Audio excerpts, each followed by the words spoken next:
ఈ డ్రామా కాంగ్రెస్ పార్టీలో ఉన్నటువంటి పెద్దలకు కానీ ఏఐసిసి పెద్దలకు కానీ ఇటు రాష్ట్రంలో ఉన్నటువంటి సీనియర్లకు కానీ తెలియదా ఈ డ్రామా? అంత తెలియగల్లో అయితే ఈయన సీఎం ఎందుకు అవుతారు అబ్బా? వాళ్ళు అంత తెలియగల్లోలే అయితే మరి తెలియగల్లో అనుకుంటున్నాం ఏంటి? ఏదో అదృష్టవశాత్తు వాళ్ళు లీడర్లు అయింది. కానీ నేను చాలా మందితో మాట్లాడిన బ్రదర్, నేను దండం పెడతా, మంచి మంచులతో మాట్లాడాను. నేను పొలిటికల్ ఎక్స్పీరియన్స్ సంపాదించిన ఎవరు ఎట్లా ఆలోచిస్తారు రాహుల్ గాంధీతో కొన్ని అవర్స్ కూర్చొని మాట్లాడినా, కొన్ని ప్రోగ్రామ్ చేసిన, ఎవరెవరు ఎంత తెలియగల్లో ఎవరెవరు ఎంత ఉందో అన్నీ తెలుసు. అట్లయితే మూడోసారి నరేంద్ర మోడీ ప్రధానమంత్రి గారు అంత తెలియగల్లో అక్కడ ఉంటే అసలైన పార్టీ నడిపిన వాళ్ళు చచ్చిపోయినారు. ఒక పివి నరసింహారావు కానీ ప్రణబ్, వాళ్ళ నాలెడ్జ్ అమోఘం, వాళ్ళు మామూలు నాలెడ్జ్ కాదు వాళ్ళది. నేను కూర్చొని రాసుకునేది నోట్స్. ఒక శివరాజ్ పాటిల్ వాళ్ళు డిఫరెంట్ వాళ్ళు. ఆ పవర్ తెచ్చేటోళ్ళు ఈరోజు ఏఐసిసిలో లేరు.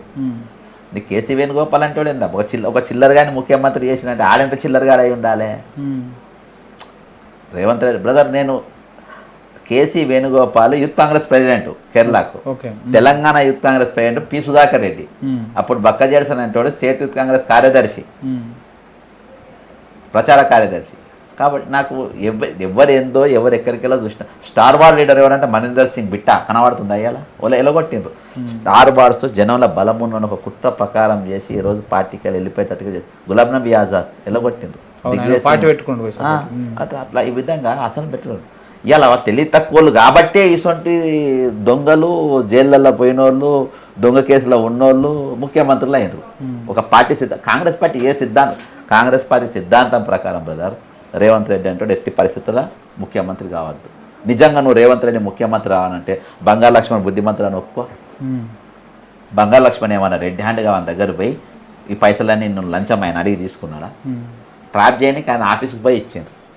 అర్థమైందా? ఇక్కడ రెడ్ హ్యాండ్ కట్టలు లెక్క పెట్టి నువ్వు బంగారు లక్ష్మణ్ నువ్వు దొంగ అని మీరు అన్నారు కదా కాంగ్రెస్ పార్టీలో. మీరు ఉడి తీసేదాకా మీరు పండుకోలే కదా. మరి బంగారు లక్ష్మణ్ దొంగ అయితే రేవంత్ రెడ్డి ఎట్లా మంచోడైన ముఖ్యమంత్రి ఎట్లా అయ్యిండు? ఆయన సీఎం అయ్యిండు. ఆయన ఎట్లా సీఎం చేసిండ్రు? బంగారు లక్ష్మణ్ దొంగ అనుకుంటే రేవంత్ రెడ్డి కూడా దొంగే. ఇప్పుడు ఇంత వ్యవహారం నడుస్తూ ఉంది, ఇదంతా అవుతా ఉన్నది. మరి ఇప్పుడైనా ఆయన పదవి కాపాడుకోవడం కోసం అవసరమైనప్పుడు బీజేపీని వాడుకుంటున్నాడు, అవసరమైనప్పుడు కాంగ్రెస్ని వాడుకుంటున్నాడు. ఆయన ఎందులో ఉండాలంటే అందులో ఉండాలనేటువంటి వ్యవహారం మీరు చెప్తుంటే నాకు అర్థమవుతా ఉంది. మరి ఇప్పుడు ఈ 4.5 నెలల్లో ఆయన పదవి ఉంటుందా, లేకపోతే కాంగ్రెస్ ఏఐసిసి నిర్ణయం ప్రకారం కొత్త వాళ్ళు వచ్చేటువంటి అవకాశం ఉందా? బ్రదర్, ఆయన సాధ్యమైంటే ఇప్పుడు ఏం చేస్తాను తెలుసా, మొన్న అందరు అనుకుంటారు ఈ బీఆర్ఎస్ సోషల్ మీడియా కూడా నేను దండం పెడతాను బ్రదర్. వాళ్ళ ట్రోలింగ్లు గమ్మత్తుకుంటే ఉత్తమ్ కుమార్ రెడ్డిని ముఖ్యమంత్రి అన్నాడు. ఆయన పిచ్చోడైంది అనుకున్నావా? ఆ ట్రాప్లో కూడా వీడు పడ్డారు బీఆర్ఎస్. ఎట్లా అంటే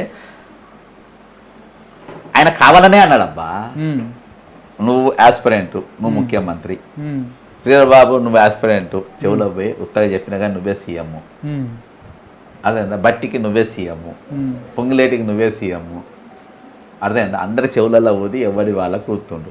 ఊది అందరు మేము సీఎం అభ్యర్థులు అందరు ఈయనతోనే ఉంటుంది. నువ్వు అబ్జర్వ్ చేయి, సీఎం అభ్యర్థులు మొత్తం ఈయన ఎంబడే ఉండే, ఎవరు కూడా అసమ్మతి మెయింటైన్ చేస్తలేడు.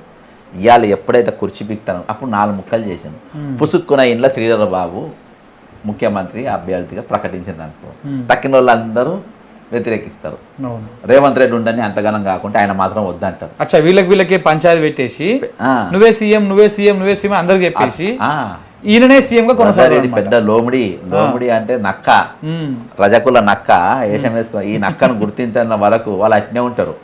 అది కొంచెం సిగ్గనిపియాలబ్బా వాళ్ళకి. బ్రదర్, నేను కాంప్రమైజ్ 2 నిమిషాల కాంప్రమైజ్ రేవంత్ రెడ్డి మంచి లీడరు అన్ని ముఖ్యమంత్రి అంటే రేపు పొద్దుగాల కార్పొరేషన్ అదో బతుకా బ్రదర్, అది ఎమ్మెల్సీ అయితే కాదు బతుకా, అది వ్యక్తిత్వాన్ని చంప. ఈరోజు ఇంతమంది అంటే దిగజారిపోయి ఇంతమంది బతుకుతారా అనుకున్నా ఈ మంత్రులను చూస్తే. అరే ఒక 420 గాని కింద మీరు ఎట్లా మంత్రులు ఉంటారు?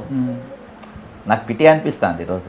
బ్రదర్, ఇవాళ కాంగ్రెస్ పార్టీ ఏ స్థాయికి దిగజారిందంటే, నీవు కాంగ్రెస్ పార్టీ రాహుల్ గాంధీ అంటోడు యూపీలో ఏమన్నా నేను అలా తిరగబడే రోజు మామూలుగా ఉండదు. యూపీకి పోతాడు, అక్కడ కింద గజం జాగ గుంజుకుంటాడు. లగిచర్ల కాడ రైతులను కొట్టి కేసులు పెడితే నువ్వు ఒక రోజు వచ్చిన వాళ్ళ పరామర్శించు. హైదరాబాద్ సెంట్రల్ యూనివర్సిటీ రోహిత్ వేముడ చచ్చిపోయిన శవం పైన పేలాడేరుకనికి వచ్చి 2 రోజులు దీక్ష చేశారు.